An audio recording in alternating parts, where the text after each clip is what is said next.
Long ago, in the heart of Igbo land, there was a great and wise king named Eze Ukwu, whose reign was celebrated for its peace and prosperity.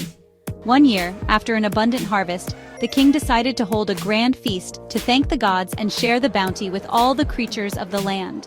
Messengers were sent to every corner of the animal kingdom, inviting all animals to the feast.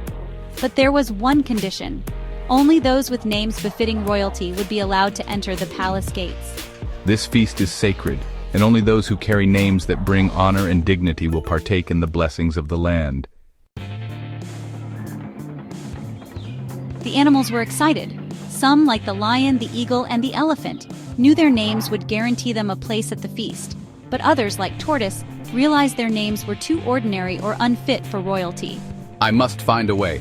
This is no time to let such an opportunity slip by. The day before the feast, Tortoise visited his friend, Nunu, the parrot, who was known for her eloquence and wisdom. My dear Nunu, have you heard of the king's feast? It will be a gathering like no other. Who hasn't? The whole kingdom is buzzing with excitement. But Mbe, do you not worry that your name might keep you from entering? That is exactly why I am here. I need your wisdom. What name can I take that will befit royalty and ensure my place at the feast? Nunu thought for a moment, her feathers glinting in the sun. Take the name Udajiaku. It means peace of the compound. Such a name will surely impress the guards and even the king himself. Ah, Nunu, you are truly a treasure. With this name, I will not only enter, but will be celebrated as a noble guest. On the day of the feast, animals from far and wide gathered at the palace gates. The air was filled with excitement as the guards checked the names of each guest. When Tortoise arrived, he was dressed in an elaborate agbada made of vibrant, colorful fabrics. His shell was polished to perfection, reflecting the sunlight. As he approached the guards, he puffed out his chest and said in a deep, confident voice, I am Udojiaku. The guards, impressed by the regal sound of his name, bowed slightly and let him in. Inside, the palace was a sight to behold. The feast tables overflowed with dishes of yam porridge, egusi soup, roasted meat, and freshly tapped palm wine. Musicians played flutes and drums, creating a lively and joyous atmosphere. Tortoise wasted no time. He greeted the other animals with exaggerated politeness and joined in the feast, eating and drinking to his heart's content. It is no surprise they invited me. After all, a name like Udojiaku commands respect and admiration. Monkey raised an eyebrow but said nothing, quietly observing Tortoise's antics. As the sun began to set, the king rose to address the gathering. His voice was deep and commanding, and silence fell over the crowd. My friends, I thank you all for joining this feast. It is a celebration of unity and gratitude for the blessings of the gods.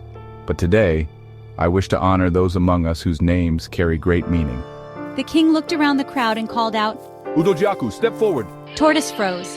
The animals turned to look at him, and he hesitated for a moment before stepping forward, bowing low before the king.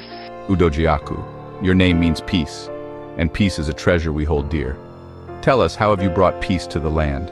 Your Majesty, I have always sought to bring harmony wherever I go.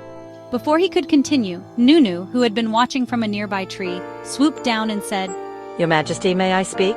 The king nodded. With respect, this guest is not truly Udajiaku. He is Mbe, the trickster, who has deceived us all to enter the feast. The crowd erupted in murmurs of shock and disbelief. The king frowned and turned to Tortoise. Is this true?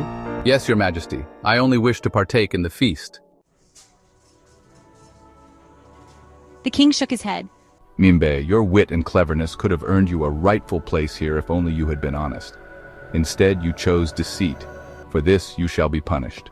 He ordered Tortoise to clean the palace compound every morning for a month. Let this be a lesson that while cleverness is a gift, honesty and integrity are the true marks of greatness. Tortoise, humbled and ashamed, accepted his punishment. From that day on, he was more careful with his schemes, knowing that respect must be earned, not taken by deceit. The Igbo people say, Ezi ahaka ego, a good name is better than riches. Tortoise learned that while cunning may open doors, it is honesty and integrity that build lasting respect.